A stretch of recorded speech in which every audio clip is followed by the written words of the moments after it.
the first-class dining salon.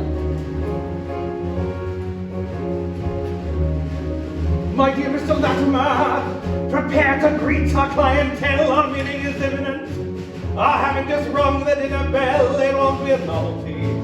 We mostly have seen them all before. Prepare for the usual. You should be aware of what's in store. We've served them on the Baltic and the Oceanic, Olympic and majestic, and today's the same. There's nothing changed. Mr. Astor takes his toast dry. Mrs. Strauss likes the grouse with a sauce on the side, and the Wagners love kidney pie. Bring it hot. If it's not, they'll be fit to be tied. They're accustomed to the best that all that money buys. The world of free enterprise has given this privilege to the rich. When they're idle, they're entitled to the luxury which we provide. That's where the sauce mark pride, which is why we're always there with such a special form of care for every hungry millionaire. By now they all arrived. Sailing aboard the greatest ship that ever sailed the sea. Not only keel and mercury, stronger wine degrees. Magnificent crystal chandeliers, parquetted all the floors. The ceiling is Jacobean, haunting all the world.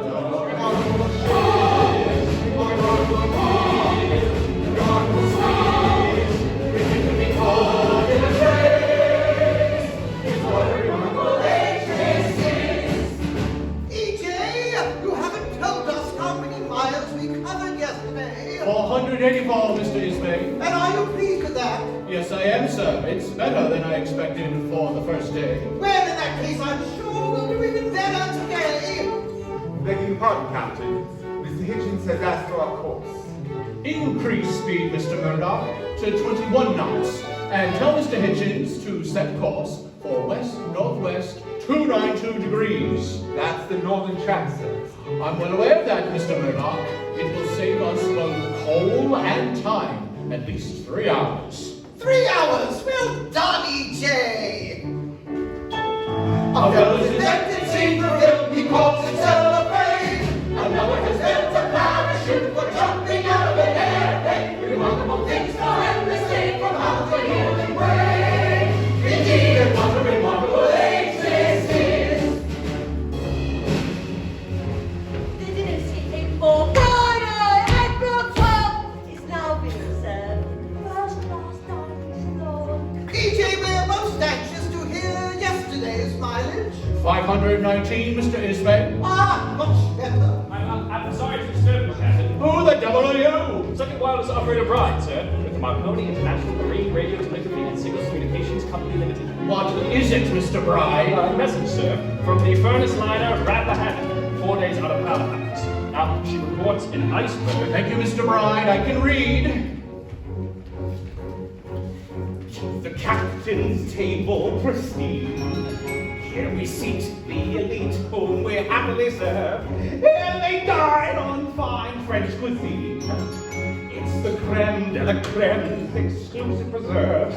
It's the pleasure of the leisure class's greatest wits to be where the captain sits when they're taking their dinner on the sea. Giving deference to their preferences is our chief art. We play our part in a perfectly working machine. You should ever be aware this is a privilege great and rare, a special burden that we bear in our respective lives. The dinner seating for Saturday, April the 13th is now being served in the first class dining salon. Mrs. Astor, I understand this is your first trip to Europe. How did you find Paris? Oh, thank goodness I didn't have to. John knew exactly where it was.